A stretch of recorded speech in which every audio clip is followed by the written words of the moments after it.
అర్థమవుతుంది. వరాహస్వామి కన్నా ముందు ఉన్న శక్తి వారాహిదేవి. చాలా విచిత్రం అది. ఏమిటండి ఇంతకీ ఆ కథ అంటే, హిరణ్యాక్షుడు వారాహిదేవి కోసం తపస్సు చేస్తాడు. చేసినప్పుడు అమ్మవారు ప్రత్యక్షమయ్యి ఏం కావాలి నాయనా అని అడిగితే, అమేయ పరాక్రమము అమరత్వము ఈ రెండు కావాలి అని అడిగాడు. అడిగితే అమ్మవారు నవ్వి, అమేయ పరాక్రమాన్ని నీకు ఇస్తున్నాను, మృత్యువు లేకుండా మాత్రం అమరత్వం కుదరదు, పుట్టిన ప్రతి జీవి చనిపోవాల్సిందే అని చెప్పారు.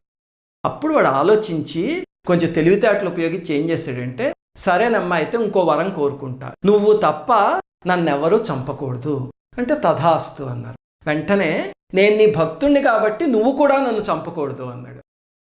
అంటే అమ్మవారు సరే తథాస్తు అన్నారు. దాంతో తెగ సంబరపడిపోయాడు. ఏదో భగవంతుణ్ణి బుల్డి కొట్టించాను అనుకునే మూఢత్వం అనమాట అది. ఇప్పుడు చూడండి, వాడు అడిగినవి, నువ్వు తప్ప నన్ను ఎవరు చంపకూడదు, నువ్వు కూడా చంపకూడదు అంటే ఇంకెవరు చంపుతారు అని దాంతో ఇంకా విర్రవీగిపోయాడు.